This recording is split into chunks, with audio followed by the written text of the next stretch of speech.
面白いな。 심신미약은 어떻게 되나요?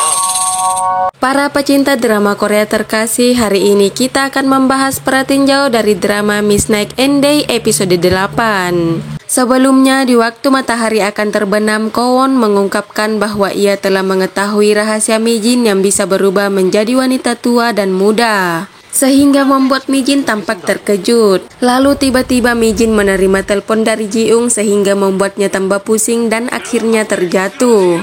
Untungnya Kwon menangkapnya, namun di saat yang sama muncul Ji-un dan melihat Mijin berada di pelukan Kwon. Hal itu tentu saja bisa menimbulkan kesalahpahaman di antara mereka. Di episode yang akan datang, Mijin akan menanyakan kepada Kwon bagaimana ia bisa mengetahui rahasianya. Terlihat di kantor, Kwon mulai memanggil Im-sun dengan sebutan Nuna saat ia ingin mengantarkannya segelas kopi.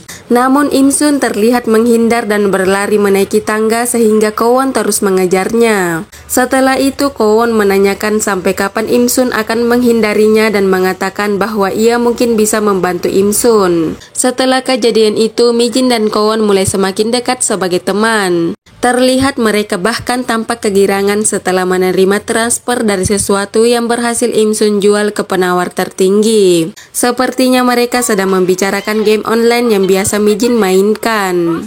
Di sisi lain, Ji-ung mulai kesal dan tampak curiga kepada Kwon. Ia berpikir Kwon mungkin terlibat dengan situasi yang saat ini ia hadapi.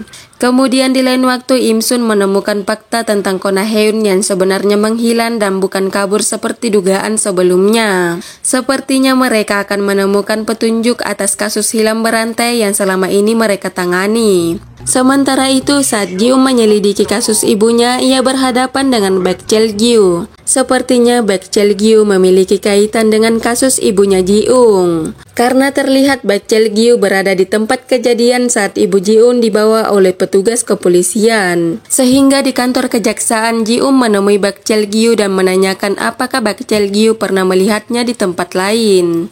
Menjelang akhir, Mijin mengunjungi apartemen Ji-ung dan mabuk bersama. Terlihat Mijin memecahkan sesuatu sehingga membuat tangannya terluka. Ji-ung lalu membalut luka Mijin dan tiba-tiba ia mengungkapkan bahwa sejak awal ia menyukai Mijin. Sebagai balasannya, Mijin bertanya apa yang akan terjadi apabila seseorang menjadi gila sementara karena minuman. Terakhir, tubuh Mijin terlihat condong ke arah Ji-ung seperti berniat untuk menciumnya. Itulah Pratinjau Miss Night and Day episode 8. Apakah mereka benar-benar akan berciuman atau tidak? Tunggu saja kisah selengkapnya di Miss Night and Day episode 8 yang akan tayang malam ini. Terima kasih sudah nonton dan sampai jumpa di cerita selanjutnya.